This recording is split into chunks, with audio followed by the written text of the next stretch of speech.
সুলেমানের আশি Majhgaon rail station মানুষের মাঝে সেখানে একটি রেল স্টেশন দেখতে পাচ্ছেন। পুরাতন রেল স্টেশন মাঝগাঁও রেল স্টেশনের একটি স্টেশন, এটা তালিকা দেখতে পাচ্ছি, ভাড়ার তালিকাটা আপনারা দেখবেন খেয়াল করে, এখানে একটা ভাড়ার তালিকা দেওয়া আছে। আসলে এগুলো কিন্তু আমাদের অনেক স্মৃতি, কালের বিবর্তনে কিন্তু এগুলো কিন্তু হারিয়ে গেছে, এখন ডিজিটাল এসে গেছে, কিন্তু এগুলোই কিন্তু আমাদের অতীত ঐতিহ্য।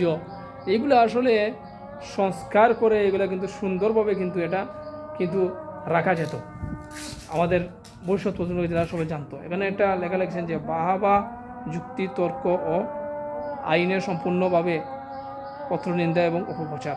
আসলে এখানে একসময় কিন্তু এগুলোতে কিন্তু অনেক অনেক কথা লেখা থাকতো, অনেক শিক্ষামূলক কথাবার্তা, সেগুলো কিন্তু এখন আর নেই। এটা একটা বিশ্রামাগার, এখানে মানুষ কিন্তু ট্রেনের জন্য অপেক্ষা করতে পারতো। দেখতে পাচ্ছেন আপনারা পুরাতন সেই আমাদের বসার জায়গাগুলো, আজকে কিন্তু সেটা নাই। আসলে সত্যি এগুলো এখন আর নেই, এগুলো বিলুপ্তির পথে। যাই হোক, আপনারা সবাই ভালো থাকবেন, সুস্থ থাকবেন।